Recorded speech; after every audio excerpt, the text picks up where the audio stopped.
All right, it is the Sports Mashup number 91, December 28th, 2022, the final episode of 2022. Lots to cover in the world of sports. I think there's a lot that is obviously going on with everything, all the sports going on, the NBA in full swing, the NHL in full swing, the NFL regular season counting down, playoff scenarios and all that stuff. Closing in on the end of the baseball signings. College football playoff coming up, NHL season, like I said, in full swing, college basketball as well. So, all right, let's start in the NBA, where my team kind of, 20-15, not as big of a disaster as it could be right now, but it's not going to help with Devin Booker being out at least 4 weeks with a groin strain, a reevaluation. Then, I mean, it's just, Yeah, at least out 4 weeks. Who knows if it'll be longer, but yeah, he was obviously having a great season. The Suns are definitely a different team without him. They looked a lot better last night against Memphis. They beat them. There's still depth there. I think if they can get Bridges to start coming around to what he was last season, and if Chris Paul stays healthy and DeAndre Ayton kind of try to run things through him a little bit more, I think they'll be fine. But they're definitely not in the best of spots without him on the floor. And I think that the Jay Crowder situation, which he wants to be traded. They want to trade him. It's been the 3 months of just nothing. They got to get rid of him and make a move and get something back for him. Obviously, they want a power forward in that deal. I don't know. Maybe Kyle Kuzma is probably who they want if I had to guess. I think they're going to have to move a little bit more than they'd like to get him, but they got to do something with that because it's really holding themselves hostage a little bit. the only thing I think of for Booker too is like maybe he sits out until after the All-Star break. I think that's like the second weekend of February, so be 5 weeks basically he'd be out. Yeah. That's Well, I mean, why probably bring about right. why bring him back for 2 or 3 games to then be off for a week? Yeah, I agree. Yeah, Steph Curry out 2 more weeks, got that shoulder issue. The Warriors were able to win on Christmas without him, as we'll get to. But, I mean, the Yeah, Warriors with Jordan Poole as a point guard, kind of hit or miss. Interesting. He was really good in the Christmas game, though. yeah. I mean, those are the lines of that. Like Poole had a good game. Uh, who else does he had?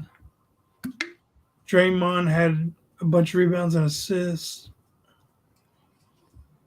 But yeah, I mean, the Christmas games didn't disappoint. You had the Celtics beat the Bucks 139-118. The Sixers beat the Knicks 119-112. Mavs beat the Lakers 124-115. Warriors beat the Grizzlies 123-109. And the Nuggets beat the Suns 128-125. Yeah, that Booker tried to come back against the Nuggets and then went down early. And then the Suns hung around, had a lead for most of the game, couldn't hold on. And the Mavericks, just a ridiculous third quarter. I think they had 51 points in the third quarter against the Lakers. Yeah. The Lakers are disastrous. It's pretty Yeah. much LeBron and nobody else. They outscored them by 30. Yeah. And then the Knicks really blew that game. They were up for most of it in the first half, especially they led the whole way. And then obviously the Celtics scored a lot of points. They scored a ton early, too. They weren't missing early. Tatum put Giannis on a poster. Yeah, that was one of the big highlights of the day. There was 2 big posters. Obviously, had the Aaron Gordon one in the Nuggets Suns game that And went then pretty viral. Grayson did dunk on Jason Tatum. Duke on Duke crime, I suppose, huh? Well, no, I don't think he dunked on him. Tatum was there, and there was like a TikTok Duke basketball made where it showed Tatum dunking on somebody in college, and then Grayson doing it when Tatum was there, and Tatum jumping in excitement, and then it switched to the NBA version. Interesting. The Nets are hot and streaking, but trying to remain grounded. I started out like 2-9, and now they're back in the mix. Yeah, Kyrie and KD starting to, take over a lot of games, especially Kyrie's playing well. I saw Kevin Love said that the Cavs should retire Kyrie's number for what he did for the city and the big shot he hit to help them win and everything. I mean, I don't know. Maybe. It's like, I mean, yeah, you could retire his number, but Was he there that long enough to to do that? Just because he had a couple some memorable moments, does that mean you retire his number? Probably not, but I think the standards kind of changed in a Yeah, bad way, probably. Here's a guy who's going to get his number retired by the Mavericks for sure. Luka Doncic records the first 60, 20, and 10 game in NBA history and a comeback win over the Knicks last night. They won that game in overtime. The this was sequence to tie it was absurd in the a fourth. week after Jokic's big game. Yeah. I mean, he missed a free throw on purpose, and then not tipped it in, but It bounced back to him. caught the ball in the air, threw it up, made it to go to overtime to get 53. Ended with his line at 60 points, 20 rebounds, 10 assists, 2 steals, 1 block. And the Knicks were up 9 with 33 seconds left. So he said, "I'm tired." After the game, he said, "I'm tired as hell." But that was literally NBA teams were 0 out of 13,884 in the last 20 seasons when trailing by at least 9 with 35 or fewer seconds remaining. And Luka and the Mavs pulled off a miracle. yeah, that's a tough one for the Knicks. That's a tough one. After the way that they lost on Christmas, having a lead for most of the game and then blowing it late and then doing it again with the Mavericks, that's not good. Not good. And then lastly for the NBA, Jokic, speaking of him, he always comes dressed in a suit. And Charles Barkley asked him about a suit. He said, "You were fly tonight, brother. You look good. You must got big plans after the game." Jokic said, "No, to be honest, I started doing this because it's the only way to represent yourself. And I just don't like how the guys are dressing up for games. Wearing a suit means business. It means that I'm here to do my job. That's what I represent." Interesting. Mm-hmm. Old school compared to what, now. There you go. And it seems like him and Luka are taking the league over right now. So there you go. The NFL week 16 review recap. Thursday Night Football, you had the Jags beat the Jets 19-3. Zach Wilson gets benched for a practice squad quarterback in this game. Zach Wilson's time with the Jets is over. I think that this game was a good indicator of that. Mike White's going to be back this week against who the hell are they playing? Seahawks, yeah.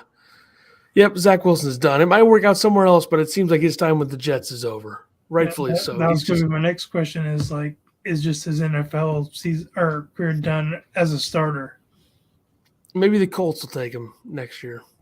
Mm-hmm. They seem to like to do that. Out of the Saturday slate, the Christmas Eve slate, the Bills beat the Bears 35-13. The Bills pulled away late after struggles throughout. Scored a late touchdown where a lot of teams probably would have kneeled it out, but they scored. So it was really 28-13 if you don't count that, which I guess you have to. But yeah. Josh Allen seems to get out of control when he's facing a team that he knows he should be dominating, and they're way better than. Like, I think he plays a lot better and more under control. An example of that is the Miami game the week before. But this game, it just seems like when the Bills are playing a team that they're superior to by a lot, Allen tries to seem to do too much because he did have some bad ones in this game. Yeah, for sure. The Saints beat the Browns 17-10. Cold ground game in Cleveland.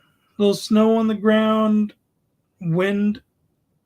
I think that was the coldest outdoor game played on Christmas Eve.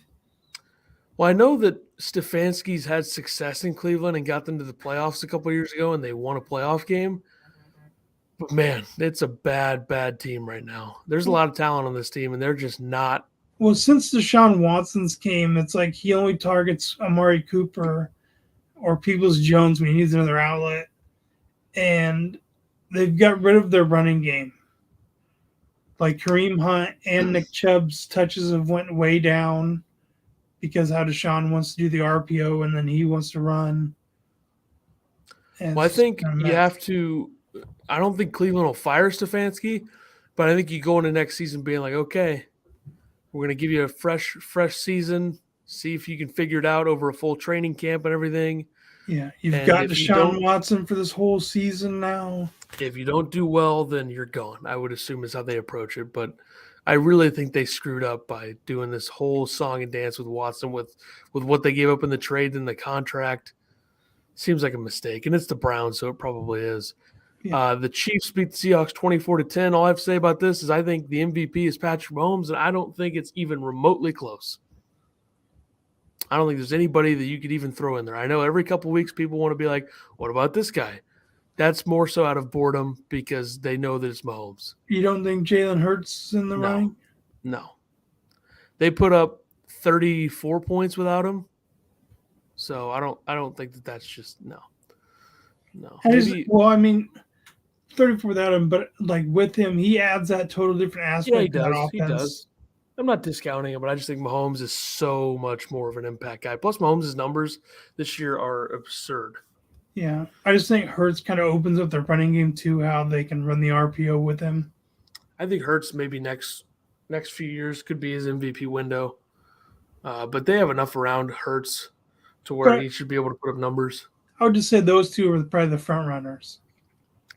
Yeah, Allen's been pretty shaky. Obviously, the Tua thing died pretty quickly. I think that's about it. I mean, Matt Ryan could be in there. Oh yeah, he's been brilliant.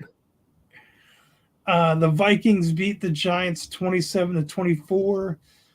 Greg Joseph saves the game with a last-second 61-yard field goal. Vikings should have lost this game. Yeah, I think you could say that about almost every game they've played. Let's just put it this way. I'm not going to make this a whole Packers-Vikings thing, but I will say the 2019 Packers went 13-3.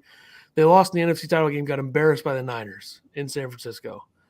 That team was not that good. Like for a 13-3 team that year, the Packers team was not that good. This Vikings team makes the 2019 Packers look like the 16-0 Patriots. This Vikings team is not good. Not good. Like their offense can move the ball they want. Their defense just lets the other team do the same thing. Unless they're able to overwhelm offensive lines with Hunter and Zadarius Smith and get to the quarterback, their defense is worthless other than that.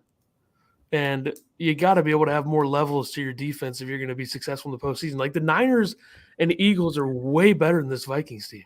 Yeah, like Harrison Smith, he's just a headhunter. He's not a cover safety. No, not especially not now. I mean, he's like 32 years old, so it's not. They're not good. They really make that Packers team from 3 years ago that wasn't that good look like, a world beater. And they're kind of similar in the fact. I mean, Rodgers wasn't having that good of a year for his standards in 19. Cousins has been pretty good this year, but his standard is obviously lower.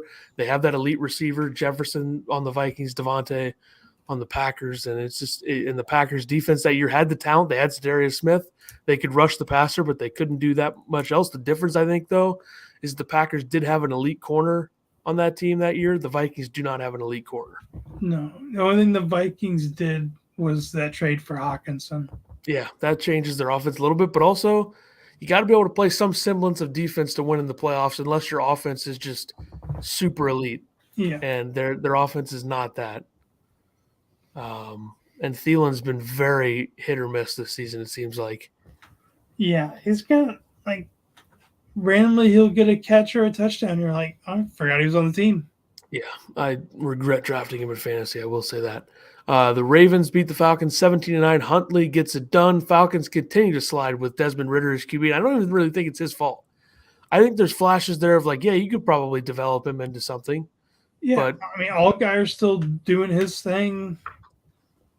Yeah, well, the Falcons a few weeks ago looked like a team that might be a threat, and they've really, really slid. Yeah. The Panthers beat the Lions 37-23. Panthers just run all over the Lions defense. The Panthers might have something with Sam Darnold. I don't know, man. I don't know. They had like 180 yards rushing in the first half. If you can run the ball and you got decent weapons, which they do have, some decent weapons there for Darnold, they might be able to make that work next year. I don't know. They still could make the playoffs. I know Steve Wilkes is their interim head coach, and he was a disaster in Arizona the one year that he had. They went 1-15 or whatever the year before they took Kyler. Maybe he gets the job. I don't know. I doubt it since their owner has a ton of money and probably wants to make a big splash hire. But maybe. I don't know. They've looked good. This is a kind of a trap game for the Lions in the sense that everybody thought that, like, okay, the Lions are rolling. They're not losing to anybody. And they just got destroyed from the get-go. Yeah. Their defense is still a problem. Did we both pick that game? I did. The Lions -3. I don't know if I picked that game. Let me see. I took nope, I didn't pick it. But in my pick'em pool, I took the Panthers, just so we're on the record with that. Not that it matters, I'm way down. But the Bengals beat the Patriots 22-18. Hot start for the Bengals, rough finish. They hold on. This looked like a game that was going to be 40-0. Burrow started 9 of 9 for 121 and 2 touchdowns. And the Patriots woke up a little bit, had that kind of fluke touchdown where it got tipped to Jacoby Myers. Yeah. Mac Jones, flashes here and there. Burrow kind of struggled. The Patriots defense kind of figured it out.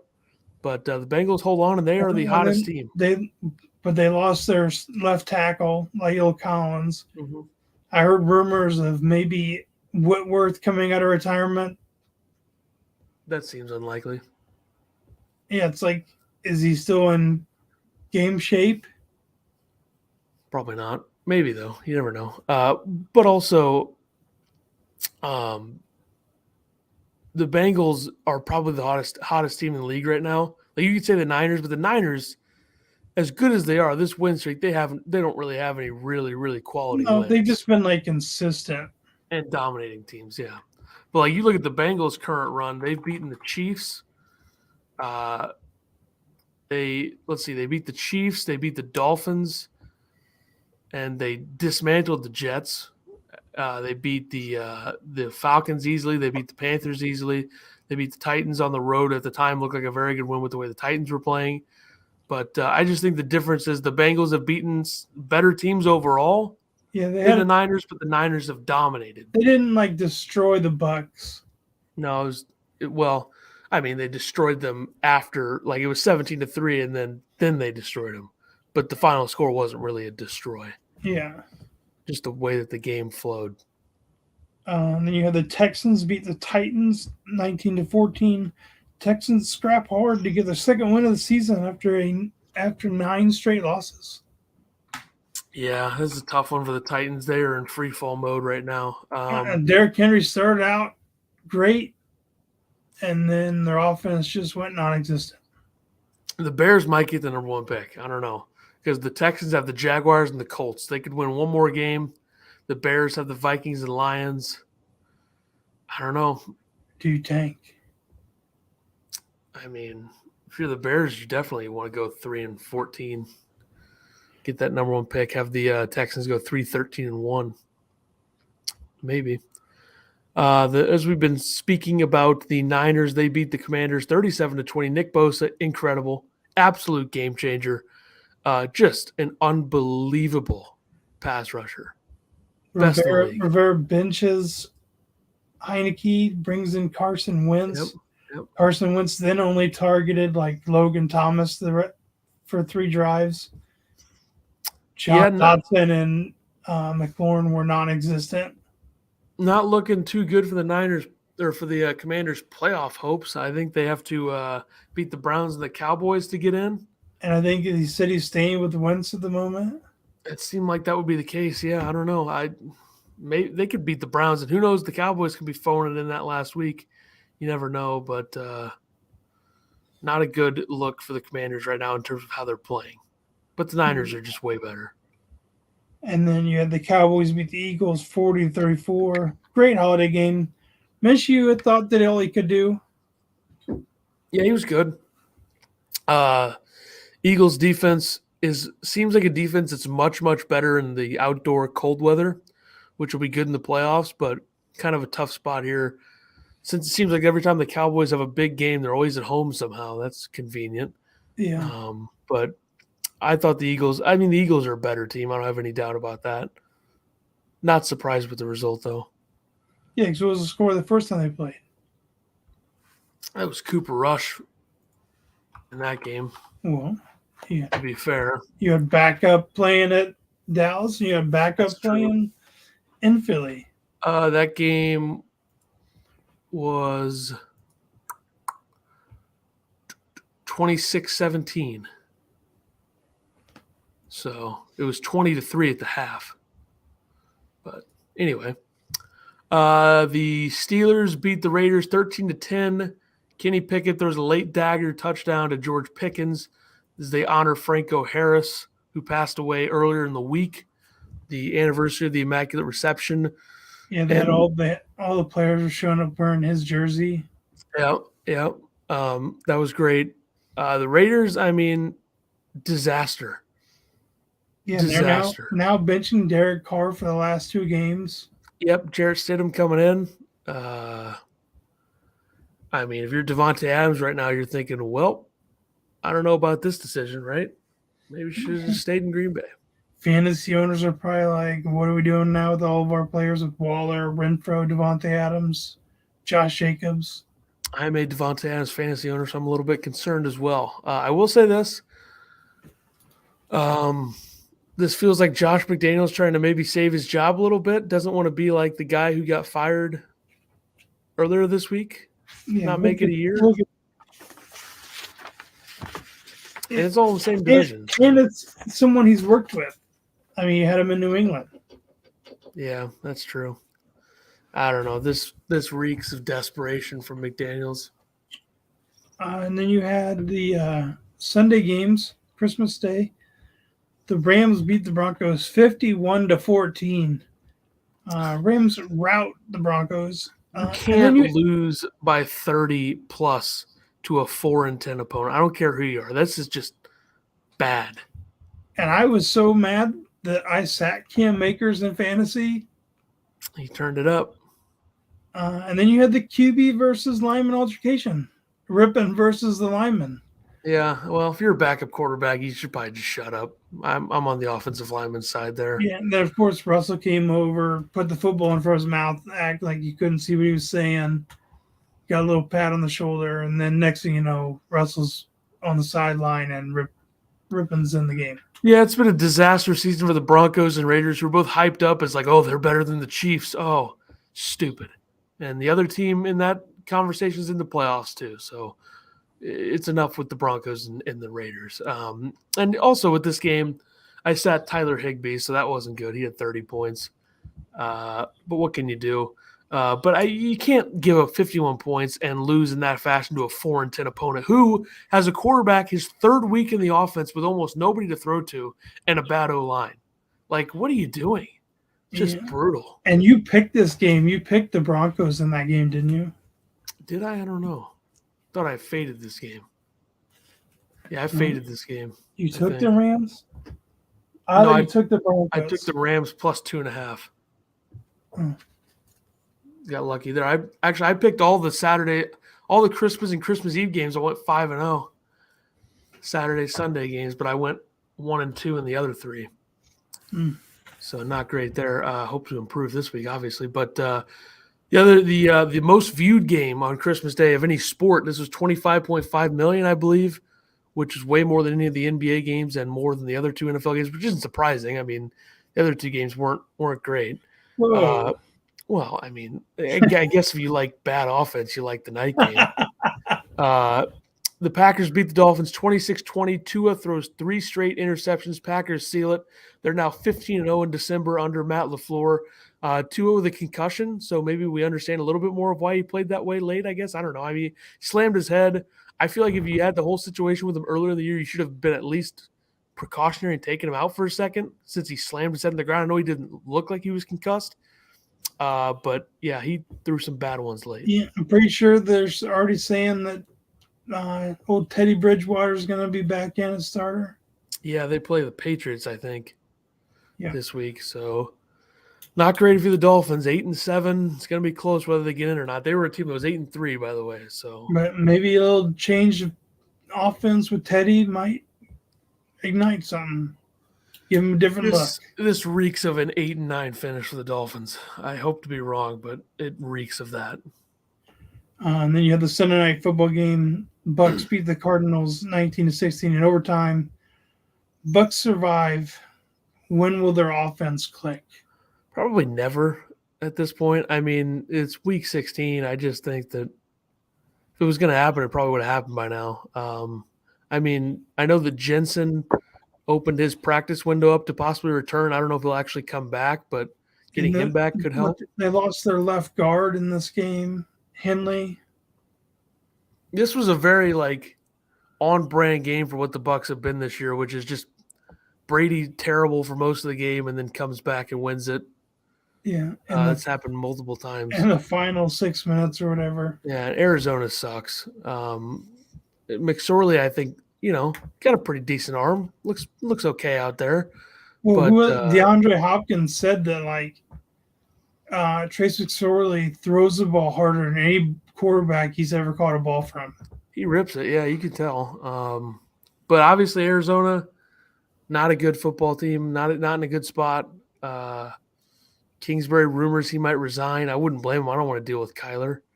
I wouldn't blame him at all. They've kind of been a disastrous organization all year, so not too surprised with this loss. Monday night, another disastrous organization. The Colts lose to the Chargers 20-3. The Chargers clinch a playoff berth. They're first with Justin Herbert as their quarterback. Suck on that, Tua fans. Herbert's better. Colts threw 3 picks, was sacked 7 times. Terrible.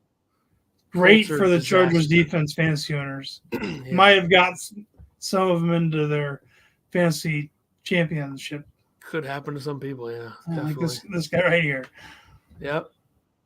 And then so far, NFC, you got the Vikings clinch the division, Niners clinch the division, Eagles clinch playoff berth, Cowboys clinch playoff berth.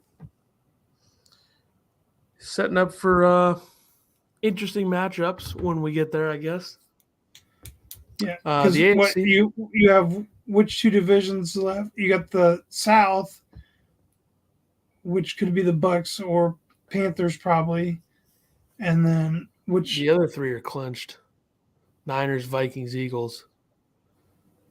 No, they just clinched. Well, Eagles and Cowboys have only clinched they haven't clinched their division yet. Well, the Eagles will this week.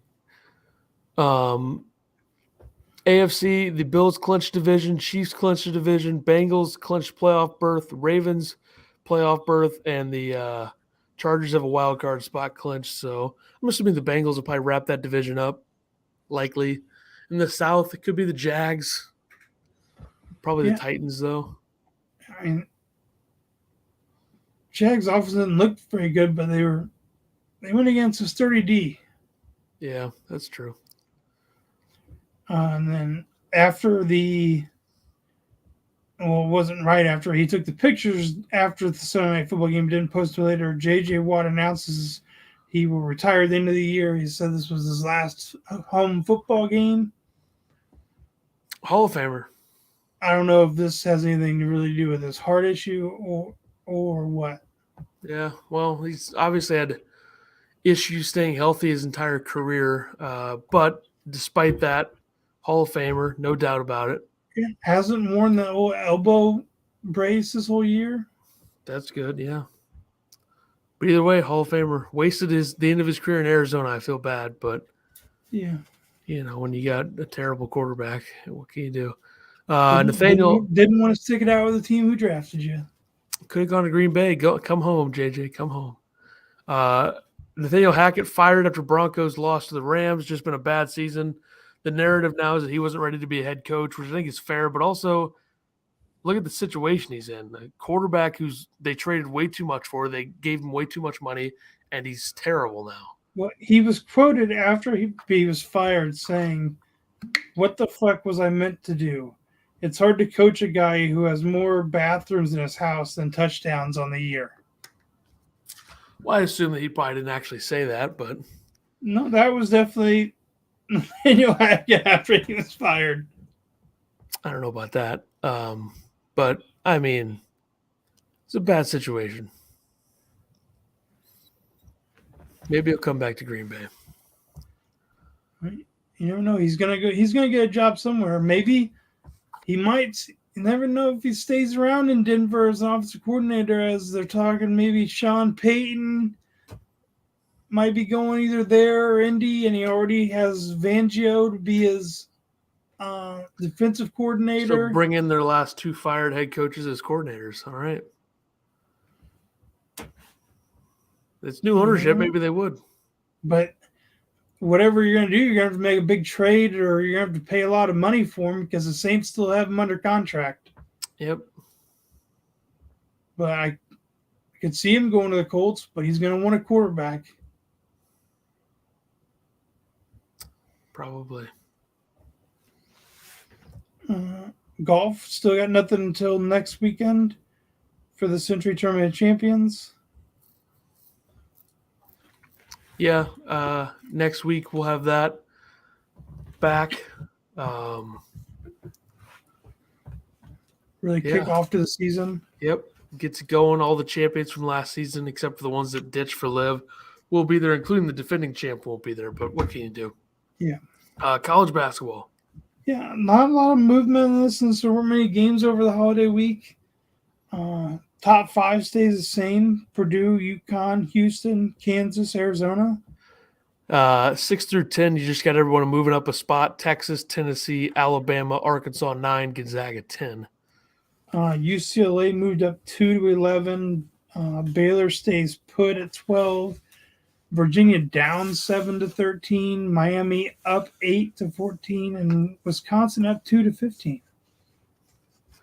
Indiana up 2 to 16. Duke drops 3 to 17. TCU up 2 to 18. Kentucky stays at 19. Auburn up 3 to 20. Mississippi State drops 6 to 21. And the rest are all teams coming in from not being ranked. Xavier at 22, New Mexico at 23, West Virginia at 24, North Carolina back in at 25. All right, let's go over to Major League Baseball. Your Fighting Illini dropped out. Yeah, they suck. Major League Baseball. Correa's deal seems to be in a weird condition. I don't know if they're... Yeah, something with his knee or something. It seems like they'll probably be able to figure it out, but it was something from like deal. When he was like in the minor leagues or even before that or something. So it hasn't been an issue. It's bizarre. Yeah, I don't know. Something weird going on there. I don't know. I think the Mets will figure it out and be able to keep him, but if not, signing with his 3rd different team in one offseason, that would really be something. Yeah. Trevor Bauer reinstated as his ban is cut to 194 games. So I don't know if this soon. I don't know if this already counted to what he's missed, or is this 194 from the start of the year? I'm not sure. What I do know is that the Dodgers have until like January or somewhere around there to figure out whether they want to keep him or get rid of him. I assume they're going to get rid of him, but it doesn't seem like the case against Bauer was all that good from a legal standpoint, from what I've read. I mean, from a pitching standpoint, I wouldn't mind him in the Cardinals rotation. The Cardinals are way too conservative and safe to do that, but I would like it too. Yeah. I think a team like the Padres or the, Astros or someone like that maybe do it. Maybe the Giants. Maybe. Since they missed out on a lot. Yeah, I mean, maybe. And then the Giants sign outfielder Conforto and left-handed pitcher Taylor Rogers, who will reunite with his twin brother who also pitches for them, Tyler. Well, the Giants is that the first time brothers are on the same team? I don't know if it's the first time brothers are on the same team. It's got to be the first time that twin brothers are on the same team, right? Well, no, because you had the twins from the Braves together. Oh, why did I just forget their name? They were both outfielders. Upton? Yeah. Oh, yeah. They were on the same team together. But were they twins? I don't know. I don't think so. I don't think they were. But the Giants... forget their first name? Justin B.J. Upton. The Giants went from they wanted Judge up here, Correa, and they dropped down. They get Conforto, who didn't even play last season, and Taylor Rogers, who struggled last season and got traded last season. So weird situation there for the Giants. You also had the Pirates signed 42-year-old left-handed pitcher Rich Hill to a 1-year deal. I'm sure that'll take him to the World Series. Weren't twins, 3 years apart. Yeah. The Phillies get Craig Kimbrell 1-year deal. Kimbrell pretty good for the Dodgers last year, but there's always kind of a Dodgers curve where your numbers with the Dodgers are probably going to be better than anywhere else, it seems like. He had a 3.21 ERA last season, but I think he'll be solid in Philly. The Red Sox signed pitcher Corey Kluber 1-year, $10 million deal. So Red Sox seems to be the going rate on all these 1-year deals are 10 or 11 mil. I think the Rich Hill was 8, right?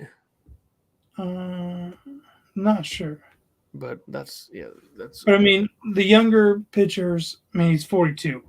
The younger guys are all getting around 10 mil. Yeah. And then you had some notables in our world, the Cardinals in the 2023 World Baseball Classic. You got Miles Michaelis, Waino, Goldschmidt, Arenado playing for USA, Lars Nootbaar playing for Japan, Tommy Edman playing for South Korea, and then you got Yachty is the manager for the Puerto Rican team. Well, the U.S. is gonna destroy everybody, so that's where we're at on that. Even though the U.S. pitching staff not great, but good offense. And then some 2023 potential milestones. Elvis Andrus, 3 hits away from 2,000. It's going to be a for sure. He's going to hit that. Nolan Arenado, 1 home run away from 300. Zach Greinke, 118 strikeouts away from 3,000. Verlander, 6 wins away from 250 wins. Craig Kimbrell, 6 away from 400 saves. And Kenley Jansen, 9 away from 400 saves. And then the whole Sean Murphy thing, the Braves agreed to a 6-year, $73 million contract extension that includes a $15 million club option for the 2029 season. And players the Braves have signed to 7+ year extensions since 2019. Albies, Acuna, Olsen, Riley, Harris, Strider, Murphy. So what the Braves do, they get those lower level deals. They sign them early. I mean, Albies was 7 years, $35 million. They got a steal on that one. Yeah. Acuna's is 8 years, $100 million. That's a steal if he stays healthy. Olsen's was 8 year, $168. Riley's 10-year, $212. Harris's 8 years, $72. Strider 7 for $92, and then Murphy 7 for $88. Yeah, that's what the Braves do. Over to the NHL, you got the 2023 Winter Classic at Fenway Park on January 2nd. I'm a little disappointed this isn't on New Year's Day. Kind of weird that it's not. It usually is, but that'll be between the Bruins and the Penguins. Last year, obviously, an easy victory for the St. Louis Blues at Target Field against the Minnesota Wild. The uniforms this year, I haven't seen them yet. They're a bit bizarre. The Penguins is kind of a weird one. Can you pull them up? Yeah, I will do that here. The Penguins have like a weird P on theirs. It's a little bit weird. Let me see. I got this article up. Let me try to toss this on the screen here for people that are watching. All right. Let's see here. There we go. So let me see if I can zoom.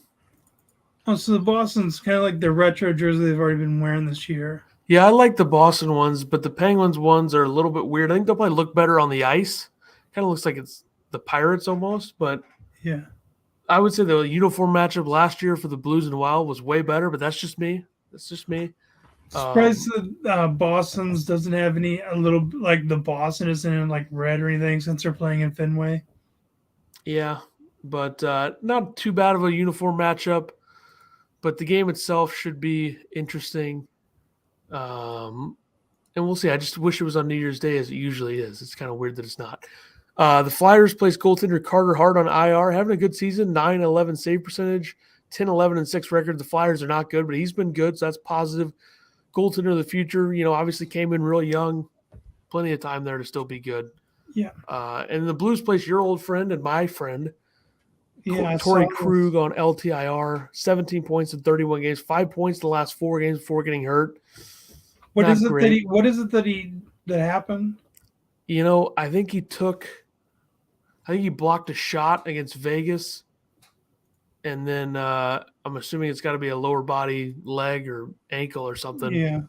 So it's going to be a while for him. 6 months, I think they said, or 4 months or something like that. But This not is good. his like second long-term injury he's had too.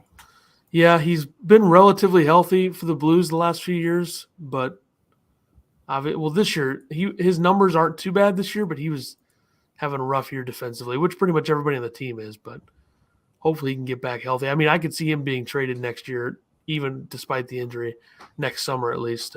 Back to Boston, hopefully they'll take him. And then nobody changes in stat leaders.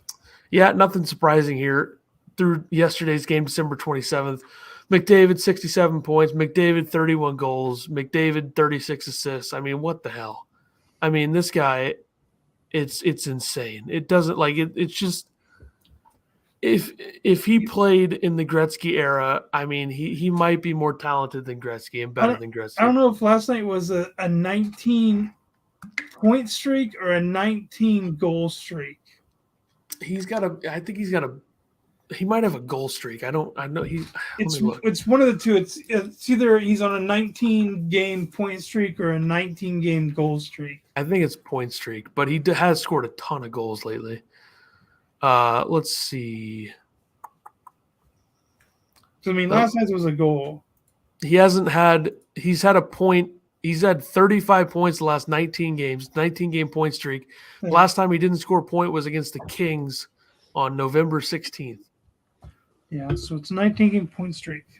And he's only been held scoreless 4 times this season. And wins is still Linus Ullmark at 19. Save percentage just went down from 937 to 936. And the Bruins are the team point leader, 27.3, 57 points. All right, college football. College football playoff games are Saturday. Should be good. I think it's afternoon and night is how they do it, like 2:30, 7 o'clock our time. Yeah, because you got the Sugar Bowl first, and then you have the college football playoff games. Yeah. Georgia QB Stetson Bennett talks about struggles of repeating. I don't know if I'd have said anything. Well, yeah, like I don't know if I would have came out and made an article or something to a reporter about your worries about repeating. Yeah, I don't know, and especially with how hard their matchup is. They kind of got screwed here, if we're being honest. It probably should have been Michigan, Ohio State, Georgia, TCU, but it's not, so who knows. And then you had quarterback Hudson Card transferring from Texas to Purdue. Big news for Purdue. They actually are going to have a stud quarterback who stealing everybody from Illinois is what they're doing. Hudson Card went to high school with the rival high school of Drew Brees. He came in against Alabama, looked pretty good.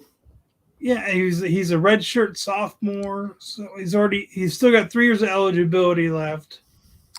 So everybody in the Big Ten West is getting a quarterback except for Illinois. So not good right now because Iowa got Cade McNamara from Michigan. Wisconsin got somebody. So not good right now.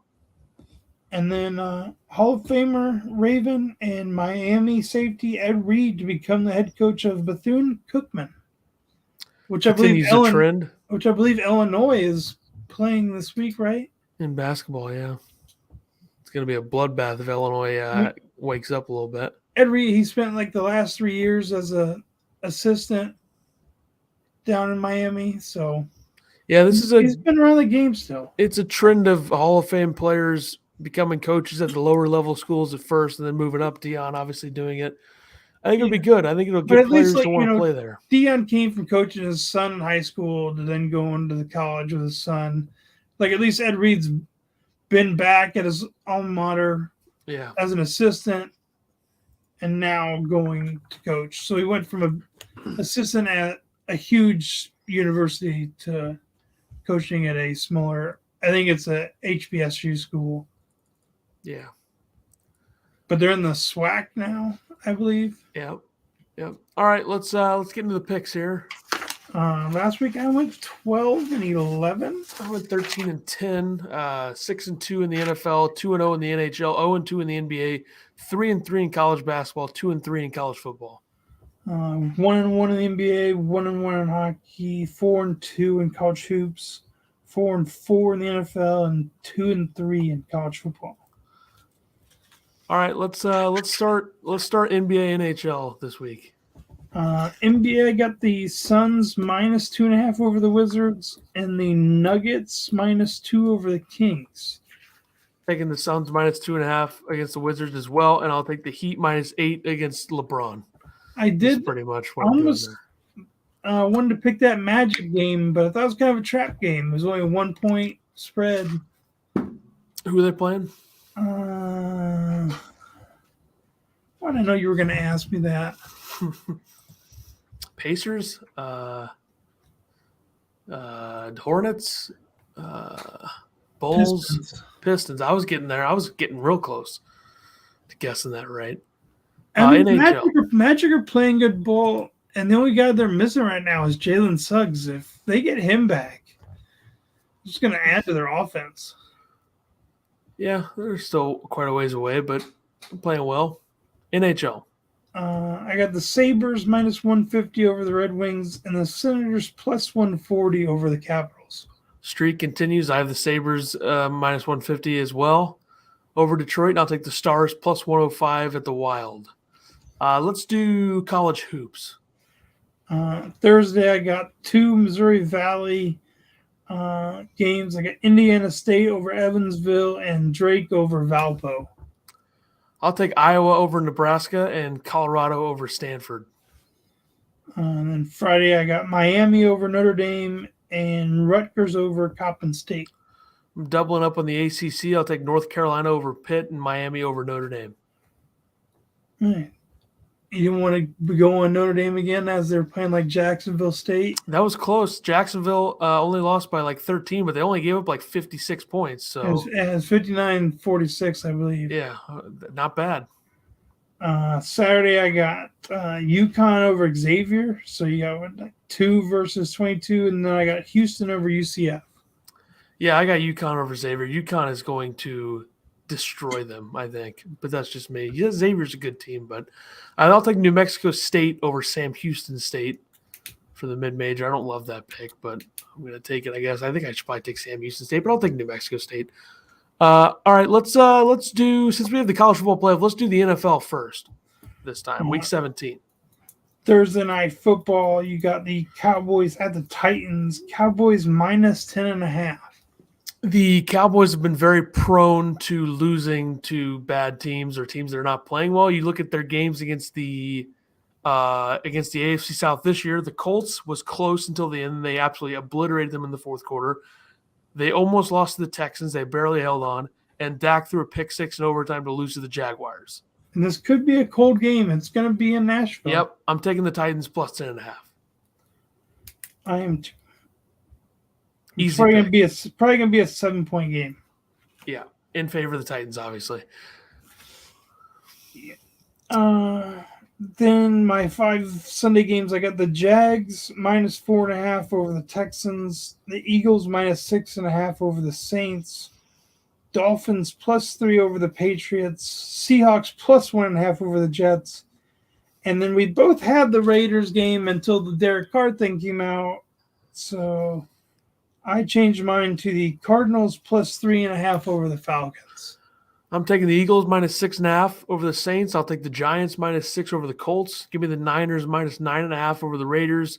Jets -1.5 over the Seahawks, and the Chargers -6.5 over the Rams, which I don't love since the Chargers just got a playoff spot, but I'll roll with it. It's LA pride, I guess. And you got Sunday football, Steelers at the Ravens. Ravens 2.5-point favorite. I'm taking the Steelers +2.5. I like the way they're playing defensively. They almost beat them with Mitch having a terrible game. First time around, I'll take the Steelers. And who's starting for the Ravens? Is Lamar back, or is it still I think it's still Huntley, but I haven't heard anything. Because I would waiver my pick here.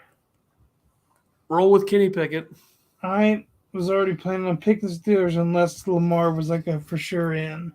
because especially with them having Mark Andrews back. Steelers all day. And Sammy Watkins had a big catch for them. Yeah, well, Sammy Watkins sucks. And then Monday Night Football, you get the Bills at the Bengals. The Bills are a 1-point favorite. Bengals +1, easy. Bills have been flirting with losses for over a month now. I'm going to take the Bengals as well. All right, college football. We got 4 bowl games and the two college football playoff semifinals. Yeah, so Friday we got the Capital One Orange Bowl. We got number 6 Tennessee versus number 7 Clemson. Clemson is a 4.5-point favorite. Now that Clemson's made the quarterback change to Cade Klubnik, I am taking Clemson -4.5. And Hendon Hooker obviously being out, killer for Tennessee. If Tennessee is still their starting quarterback, I would be taking them, but I'm taking Clemson -4.5. Where's this? Do you know where this game's getting played at? The Orange Bowl? I'm gonna guess somewhere in Florida. Probably like Miami or something. I'll say, is it at Miami's the Rock and Roll? It is at hang on. Hold on a sec here. Hold up. 2022 Hard Rock Stadium. Miami Gardens. There you go. And then that's Friday. First game Saturday, you got the All-State Sugar Bowl, number 5 Bama versus number 9 Kansas State. Bama's 6.5-point favorite. This game's getting played at the Superdome in New Orleans. I'm taking Kansas State +6.5. I don't know how much Alabama really has to play for. I'm taking Bama -6.5. And then first college football playoff game, you have the Fiesta Bowl. Number 2 Michigan versus number 3 TCU. Michigan 7.5-point favorite. I'll take Michigan -7.5. I'm taking TCU +7.5. I think Michigan wins, but I think TCU just their offense could make Michigan's defense really work for it. I can see it. In the second game, you have the Peach Bowl. Number 1 Georgia versus number 4 Ohio State. Georgia's 6.5-point favorite. I will take Ohio State. Got a weird feeling. Taking Georgia. All right, head-to-head on those. And then Monday, you have the Cotton Bowl, number 10 USC versus number 16 Tulane. USC 2.5-point favorite. I will take Tulane +2.5. Taking USC. And then lastly, you have the Rose Bowl, number 8 Utah versus number 11 Penn State. Utah -2. I'll take Utah -2. I'm taking my Nittany Lions +2. So we're head-to-head in every single one except for the Orange Bowl. This will be interesting. Yeah. Yep. All right. Last one of the year. Happy New Year, everybody. We'll be back January 4th for all of this. Preview the national championship. We'll have a little bit more clear picture in the NFL, the playoff picture, and all that stuff. So we'll see you next time, January. See you next year, I guess is what they say stupidly, but we'll see you next year for number 92. Deuces.